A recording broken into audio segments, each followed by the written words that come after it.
Over the past several decades, educators and entertainers and journalists and politicians created an army of psychologically engineered tantrum throwers to be the muscle behind their movements.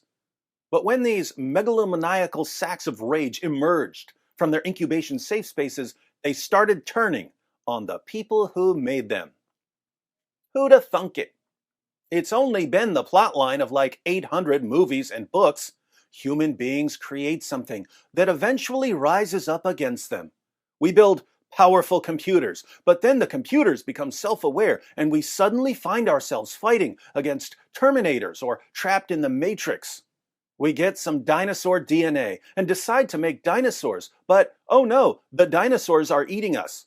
We make super soldiers or monsters, but the super soldiers or monsters just don't respect our authority, and we end up in a struggle for our very existence. Well, it actually happened. These college professors and actors and reporters created a monster, and now that monster is eating them. But they decided to fight back with a letter in Harper's magazine. So their fail-safe, their emergency shutdown plan is a letter. Let's go ahead and read the letter, and then we'll see why they're complete morons for thinking that this will help them. A letter on justice and open debate. Antifa loves justice, so this is sure to melt their hearts. Our cultural institutions are facing a moment of trial. Powerful protests for racial and social justice are leading to overdue demands for police reform, along with wider calls for greater equality and inclusion across our society, not least in higher education, journalism, philanthropy, and the arts. But this needed reckoning has also intensified a new set of moral attitudes and political commitments that tend to weaken our norms of open debate and toleration of differences in favor of ideological conformity. As we applaud the first development, we also raise our voices against the second. Uh-oh, they're raising their voices. The woke mob must be trembling in their balaclavas. I hope they don't drop their Molotov cocktails. The forces of illiberalism are gaining strength throughout the world and have a powerful ally in Donald Trump, who represents a real threat to democracy. But resistance must not be allowed to harden into its own brand of dogma or coercion, which right-wing demagogues are already exploiting. The democratic inclusion we want can be achieved only if we speak out against the intolerant climate that has set in on all sides. So far, so good. The woke mob doesn't like Donald Trump, so we'll tell them that riots and cancel culture are helping Donald Trump. That'll calm them down. The free exchange of information and ideas, the lifeblood of a liberal society, is daily becoming more constricted. While we have come to expect this on the radical right, censoriousness is also spreading more widely in our culture. An intolerance of opposing views, a vogue for public shaming and ostracism, and the tendency to dissolve complex policy issues in a blinding moral certainty. We uphold the value of robust and even caustic counterspeech from all quarters. But it is now all too common to hear calls for swift and severe retribution in response to perceived transgressions of speech and thought.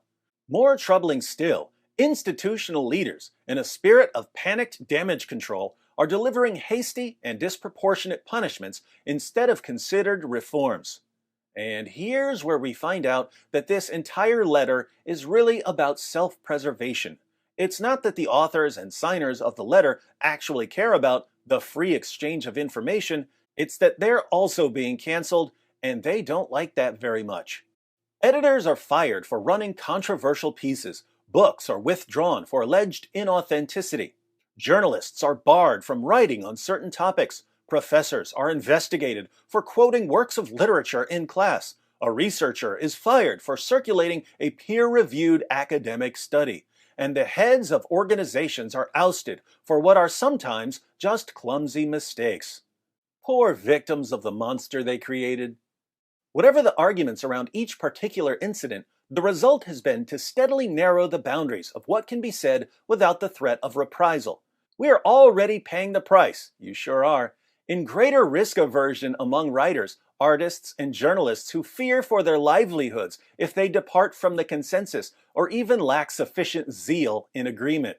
These poor writers and artists and journalists, they spent years cheering on the mob, and now they're, quote, paying the price in greater risk aversion. An intolerable burden, to be sure. This stifling atmosphere will ultimately harm the most vital causes of our time. Yes, it will. The restriction of debate, whether by a repressive government or an intolerant society, invariably hurts those who lack power and makes everyone less capable of democratic participation.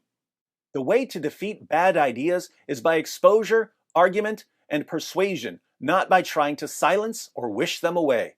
We refuse any false choice between justice and freedom, which cannot exist without each other. As writers, we need a culture that leaves us room for experimentation, risk-taking, and even mistakes. We need to preserve the possibility of good faith disagreement without dire professional consequences. If we won't defend the very thing on which our work depends, we shouldn't expect the public or the state to defend it for us. And the letter was signed by a ton of writers and journalists and professors.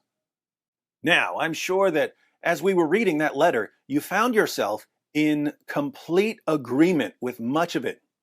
The letter is absolutely correct, and yet it's one of the most idiotic letters ever written. Why? Because these educators and writers and entertainers are trying to reason with people who've been trained and conditioned not to reason. They created a monster that's incapable of rational thought, that's driven purely by rage, that doesn't feel pity or remorse, that's programmed only to destroy.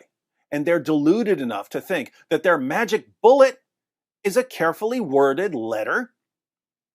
Sorry, Dr. Frankensteins, but your monster is coming for you. And it's just not a big fan of Harper's Magazine.